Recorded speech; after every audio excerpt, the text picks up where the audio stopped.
MLC కవిత BRS పార్టీకి MLC పదవికి రాజీనామా చేసిన సందర్భంగా మీడియా సమావేశంలో ప్రస్తావించిన అంశాలు పార్టీకి ఇరకాటంగా మారాయి.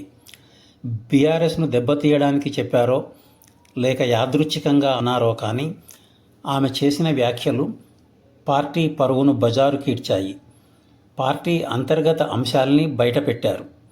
ఈటల రాజేందర్ నుంచి విజయశాంతి దాకా పలువురు పార్టీలోంచి వెళ్ళిపోవడాన్ని, పార్టీలో మహిళలకు న్యాయం జరగకపోవడాన్ని ప్రస్తావించారు.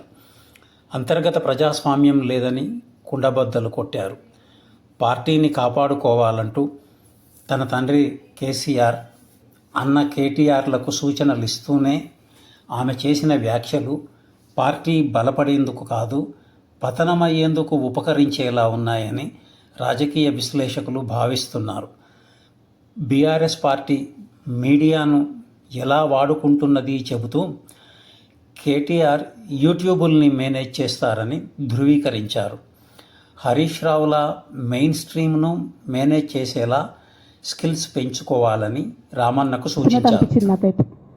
అంటే ఒకసారి హంపీకి పోతారు వీళ్ళందరూ, మీ అందరికీ తెలుసు ఆ స్టోరీ. హంపీకి పోయి పాటలు పాడుకుంటారు, మొత్తము చాలా మంది కలిసి కేసీఆర్ గారిని చాలా అవమానకరంగా మాట్లాడతారు. ఒక పార్టీని వెన్నుపోటు పడదామని డిజైన్ చేశారు. ఇదంతా వీరికి తెలుసు, హరీష్ రావు గారికి తెలుసు. నేను ఆ రోజు సాక్ష్యం ఉన్న హరీష్ అన్న వచ్చి లిటరల్లీ రామన్న చేతులు పట్టుకొని, అరే మామయ్యకి ఎప్పుడు సింక్ ఆర్ సేల్, నేను మామయ్యతోనే ఉంటా అని చెప్పి అక్కడ మాట్లాడుకున్న వాళ్ళందరూ వెబసార్ దగ్గర అవుట్ చేసిండి. ఆ తర్వాత పర్యవసానంలో ఈటల రాజేంద్ర అన్న బయటికి వెళ్ళడం. ఈ మహానుభావుడు వల్ల జగ్గారెడ్డి దగ్గర నుంచి మొదలు పెడితే, చెరుకు శ్రీనివాసరెడ్డి ముత్యంరెడ్డి అన్న కొడుకు దగ్గర నుంచి మొదలు పెడితే, రఘునందన్ రావు గారు, మైనంపల్లి గారు, విజయశాంతి గారు, విజయరామారావు గారు, ఆయన పాత పెద్ద ఆయన ఉండే ఈటల రాజేందర్ గారు, వీళ్ళందరూ పార్టీలోకి వెళ్ళి పోయినారు కదా. పోలేదా? ఇవన్నీ హరిశన్న చేసినాయి కదా. ఆనాడు దుబ్బాక ఉప ఎన్నిక ఎందుకు ఓడిపోయినాం? దుబ్బాక ప్రజలకు ఇప్పటికి కూడా గుర్తుంటుంది. వాళ్ళందరూ ఒకటే మాట చెప్తారు, ఈయన సిద్దిపేటకు తప్ప రూపాయి రానియాడు దుబ్బాకకు, ఈయన వచ్చి ప్రచారం చేసిండు కాబట్టి మేము ఓటేయాలని ఓపెన్గా చెప్పారు ఆనాడు ఎన్నికలలో. దానికి ఏం రాపించుకుంటాడు ఈయన పేపర్లల్లో? ఒంటరి పోరాటం చేసి ఓడిన హరీష్ రావు. అసలు ఓడిపోయింది మీ వల్ల కదా. మీరు మీడియా మేనేజ్మెంట్లో సూపర్ అలా డౌట్ ఏం లేదు. రామన్న యూట్యూబ్ మేనేజ్ చేసి నా మెయిన్ స్ట్రీమ్ మీడియా మేనేజ్ చేస్తాడు, అంతే, అంతకుమించి వేరే ఏం లేదు. నేను రామన్నని రిక్వెస్ట్ చేస్తున్నా, మీరు కూడా ఆ స్కిల్ నేర్చుకోండి అన్న. అట్లనే ఈటల రాజేందర్ గారు ఉప ఎన్నిక దగ్గరుండి హరీష్ అన్న గెలిపిలేదా అండి ఈటల రాజేందర్ని? ఆనాడు పీసీసీ అధ్యక్షుడిగా ఉండి రేవంత్ రెడ్డి గారు ఏమంటారు, కాంగ్రెస్ పార్టీ ఓడిపోతుంది ఇడా అని చెప్పి ఆయన ముందే డిక్లేర్ చేసిండు, ముందే చేతులు ఎత్తేసిండు. హరీష్ అన్నాడు పోయి కూర్చొని మరి ఈటల రాజేందర్ అన్నని గెలిపించొచ్చాడు. ఈ బంధం రేవంత్ రెడ్డి గారిది, హరీష్ రావు గారిది అప్పటి నుంచి కొనసాగుతుంది, కొత్త బంధం ఏం కాదు ఇది. నేను కేసీఆర్ గారిని పెద్దల్ని రిక్వెస్ట్ చేసేది ఒకటే, ఈయన చేస్తున్న నక్కజిత్తుల్ని దయచేసి గమనించండి. ఇలా నేను బయట పోతా కావచ్చు, నాదేముంది, ఉద్యమంలోకి వెళ్ళి వచ్చినా మళ్ళీ ఉద్యమంలోకే పోతా, నాకు భయం ఏముంటుంది, నాకు ఎన్నడూ పదవుల మీద ఆశ లేదు.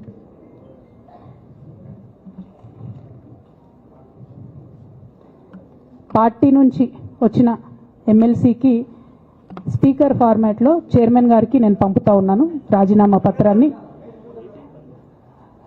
అట్లానే బీఆర్ఎస్ పార్టీ ప్రాథమిక సభ్యత్వానికి కూడా గౌరవ పెద్దలు కేసీఆర్ గారికి రాజీనామాను పంపుతా ఉన్నాను. దీన్ని మన రావుల చంద్రశేఖర్ రెడ్డి గారికి తెలంగాణ భవన్కి వారికి నేను పంపుతా ఉన్నాను. ఎందుకు ఇవి ఇప్పుడే చూపించినా అంటే, పదవుల మీద నాకు ఎప్పుడు ఆశ లేదు. మేము ఉద్యమంలోకి వచ్చింది ఎందుకంటే మా నాన్న ఒక్కరు ఇంత ఒంటరి పోరాటం చేస్తున్నారు, ఎంత వీలైతే అంత ఆయనకు మద్దతు ఇవ్వాలని వచ్చినాం. ఆనాడు మేము ఉద్యమంలోకి వచ్చినప్పుడు పార్టీ అధికారంలోకి వచ్చే ఆస్కారమే లేకుండే, తెలంగాణ వస్తుందో రాదే అనే అనుమానాలు అంతటా ఉండే. మేము ఉద్యమంలో కొట్లాటలో లాఠీ దెబ్బలు తినడం కోసం, జైల్లోకి పోవడం కోసం ఆనాడు వచ్చినాం ఉద్యమంలోకి. అధికారంలోకి వస్తామనుకొని రాలే. రామన్న అయినా నేనైనా కేవలం నాన్న కోసమే వచ్చినాం ఉద్యమంలోకి. అందుకే మా కుటుంబం మీద కుట్ర. ఈ కుట్రను గమనించమనే నేను మా కుటుంబాన్ని కోరుతా ఉన్నా. ఇక పెద్ద సార్కు నీడలాగా సంతోష్ రావు గారు ఉంటారు.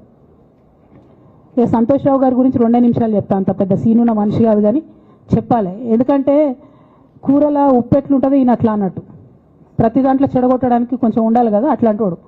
కాబట్టి చెప్పక తప్పదు ఈయన గురించి. చెప్పులో రాయి చెవులో జోరిగా అంటాం కదా, అట్లాంటి టైపు. కాబట్టి ఖచ్చితంగా చెప్పాలి. విషయం ఏంటంటే, ఈయన ధనదాహం ఎట్లాంటిదంటే సంతోష్ రావు గారిది, రామన్న కాన్స్టిట్యున్సీ, కేటీఆర్ అన్న కాన్స్టిట్యున్సీ నేరెళ్లలో ఇసుక లారీ గుద్ది ఒక దళిత బిడ్డ చనిపోతాడు. సరే దాని మీద పాపం అక్కడ ఆ రోజు అందరు యాజిటేషన్ చేస్తే ఈయన సంతాన అడ్వాంటేజ్ ఏంది, ఇక్కడ కూర్చుంటాడు కదా సార్ దగ్గర, సీఎంఓలకి వెళ్ళి ఫోన్ చేసి అక్కడ ఉన్న పోలీసు వాళ్ళందరినీ ఒత్తిడి పెట్టి 7 దళిత బిడ్డల్ని కొట్టినరండి. 3-4 సార్లు 3rd డిగ్రీ వేస్తే ఇలా 7 కుటుంబాలు కూడా వాళ్ళు ఎందుకు కూడా ఏ పని చేసుకోలేనటువంటి పరిస్థితులలో ఆ దళిత బిడ్డలు ఉన్నారు. అది మొత్తం రాజకీయంగా బ్లేమ్ అంతా రామన్న మీదకి వచ్చింది. ధనదాహమేమో సంతన్నది, నేరం చేసిందేమో సంతన్న, వీడికెళ్ళి ఫోన్లు చేసి ఒత్తిడి చేసి కొట్టిపించిందేమో సంతన్న, చెడ్డ పేరేమో రామన్నకు వస్తుంది. ఈ ఎగ్జాంపుల్ చెప్పడం కోసమే నేను ఈయన గురించి చెప్తున్నా, వేరే ఏం లేదు. ఇక సరే టానిక్ వీనిక్ ఈ వీటిలో వచ్చిన కేసులు ఏమవుతాయి? రేవంత్ రెడ్డి గారు ఆర్భాటంగా ఒక అనౌన్స్మెంట్ చేస్తారు. నేను ఇంతకుముందు చెప్పిన కదా మ్యాచ్ ఫిక్సింగ్ ఎట్లుంటుందంటే 1 డే న్యూస్ అవుతుంది, టానిక్లో ఈయన మీద కేసు పెట్టిరని, 3వ రోజు పోలీసు వాళ్ళు ఎఫ్ఐఆర్ కొట్టేసారు. అది మీరు ఇంకా కనుక్కోండి. కాజ్ చేసేసారు, కేసు మూసేసారు. ఏం అండర్స్టాండింగ్ ఉంది, ఎందుకు మూసేసారు? At the same time Haritaharam, తెలంగాణకు హరితహారం అని పెద్దలు కేసీఆర్ గారు పెద్ద కళతోని 230 కోట్లు అక్కడ గోబీ డెజర్ట్ల వాళ్ళు చెట్లు పెట్టి చైనాను కాపాడుకున్నారు. మనం అదే స్థాయిలో తెలంగాణను బాగు చేసుకోవాలని పెద్దసారి హరితహారం అని పెడితే ఈయన దాంట్లో నకిలీ ప్రోగ్రామ్ గ్రీన్ ఇండియా ఛాలెంజ్ అని పెడతాడు. తెల్లారులేస్తే సినిమా వాళ్ళని తీసుకురావాలి, రోజు ఒక ఫోటో వేసుకోవాలి. దాని వెనుక ఉన్న కుట్ర ఏంటంటే జీవో అమెండ్మెంట్ అవుతుంది సంతోష్ గారి గురించి. ఆ ఫారెస్ట్లను 10% ఇన్కమ్ ఎవరన్నా ఇస్తే అమ్యూజ్మెంట్ పార్క్లకు ఇస్తారన్నట్టు. దానికోసం జీవో అమెండ్ అవుతుంది. దానికి ప్రభాస్ గారిని, చిరంజీవి గారిని, అనేక మంది సినిమా స్టార్లను మోసం చేసి వాళ్ళని తీసుకుపోయి వాళ్ళతో ఫోటోలకు పోజులు ఇప్పించి ఫారెస్ట్లను కొట్టేయాలని ప్లాన్ అయినది. ఇక ఈయనకి 2-3 మనుషులు ఉంటారు సంతనకి. ఆయన పోచంపల్లి శ్రీనివాస్ రెడ్డి అని ఎమ్మెల్యే. ఇది నాకు విషయం ఎవరు చెప్పారంటే మన పల్లరాజేశ్వరరెడ్డి అన్ననే చెప్పిండు. మీకు ఏమైనా డౌట్లు ఉంటే ఆయన అడగొచ్చు. ఈ పోచంపల్లి శ్రీనివాస్ రెడ్డి అనేట ఆయన వరికోల్ అనే ఊరు, సామాన్య కుటుంబం, మధ్యతరగతి కుటుంబం. ఇవాళ అక్కడ ఆయన శ్రీమంతుడు అని పిలుస్తారు పోచంపల్లి శ్రీనివాస్ రెడ్డి గారిని. ఇక్కడ నాకు పల్లరాజేశ్వరరెడ్డి గారు చెప్పిన సమాచారం ప్రకారం మోకిల్లాలో Mega Srinivas Reddy, Mega company ఉంది కదా, ఈ కాళేశ్వరంలో అవినీతి చేసిన Mega company plus Pochampalli Srinivas Reddy garu కలిసి 750 కోట్ల విల్లా ప్రాజెక్ట్ చేస్తున్నారు మోకిల్లాల. ఏడికెళ్ళి వచ్చినాయి అవి? అవినీతి డబ్బులు కాదా? ఎట్లా వస్తాయి? ఎవరైనా who is this Pochampalli Srinivas Reddy? Santosh Rao classmate. అది తప్ప ఆయనకున్న అర్హత ఏం లేదు. ఆయనకి ఎమ్మెల్సీ వస్తుంది, కాంట్రాక్ట్లు వస్తాయి, ఇంకేందో వస్తాయి. అట్లనే నవీన్ రావు అని ఇంకొక ఎమ్మెల్సీ ఉంటాడు. ఆయన డైరెక్ట్గా మా ముఖం పట్టుకొని అందరం కూడా అంటాడు, నాకు ఎమ్మెల్సీ ఇచ్చింది కేసీఆర్ గారైనా నాకు దేవుడు సంతోష్ అంటాడు ఆయన. నిన్న మొన్న వాళ్ళ ఫాదర్ని పట్టుకున్నారు పేకాటల. ఏమైంది కేసు? ఆల్రెడీ నవీన్ రావు గారు పోయి మన ముఖ్యమంత్రి గారు కాళ్ళు పట్టుకున్నట్టుగా తెలిసింది. వాళ్ళ తండ్రిని విడిచిపెట్టారు, ఈయన మీద భూ కబ్జా కేసులు ఉంటే అవి విడిచిపెట్టారు. అంటే ఓ పక్క సంతోష్ రావు గ్యాంగు, ఇంకో పక్క హరీష్ రావు గ్యాంగు 100కు 100% రేవంత్ రెడ్డి గారితో, ఇక్కడున్న కాంగ్రెస్ ప్రభుత్వంతో, అవసరమైన సందర్భంలో పైనున్న బీజేపీతోని వాళ్ళు కోఆర్డినేషన్లో ఉండి బీఆర్ఎస్ పార్టీకి జలగల్లాగా పట్టి పీడుస్తున్నారు. నిరంతరం బీఆర్ఎస్ పార్టీకి నష్టం చేస్తున్నారు. ఎంత దారుణానికి ఒడిగట్టిరంటే ఆఖరికి నా ఓటమితో ప్రారంభమైంది అది. నిజామాబాద్లో నా ఓటమిలో కుట్రలు చేశారు. ఆనాడే మనం రివ్యూ చేసుకుంటే బాగుండలేదు. కానీ ఇప్పుడు అది ఎక్కడికి వచ్చింది? కామారెడ్డిలో పెద్దసారి ఓడిపోయేదాకా వచ్చింది పరిస్థితి. 3వసారి ప్రభుత్వం పోయేదాకా వచ్చింది పరిస్థితి. ఒక్కొక్క ఎలక్ట్ అయిన ఎమ్మెల్యేని, ఓడిపోయిన ఎమ్మెల్యేలు పత్రికా మిత్రులు మీరు మాట్లాడండి. సంతోష్ రావు గారి బాధితులు నాకు మామూలుగా ఫోన్ చేస్తలేరు. అచ్చా ఈ కంపెనీ పేరు బ్లూఫిన్ అట, మోకిలా. పల్లరాజేశ్వరరెడ్డి అని అప్పుడు పంపిన మెసేజ్ చూస్తున్న పాతది. Bluefin company Mokila. అయితే నేనేమంటున్నా అంటే ఇంత స్పష్టమైనటువంటి నేను ఇస్తున్నా, రేవంత్ రెడ్డి గారిని నేను ఛాలెంజ్ చేస్తున్నా. మరి ఎందుకు మీకు మీ ఏసీబీ వాళ్ళకు వీళ్ళ ఇండ్లు అడ్రస్లు దొరుకుతలేవా? ఏం అండర్స్టాండింగ్ ఎందుకు లేదు మీకు?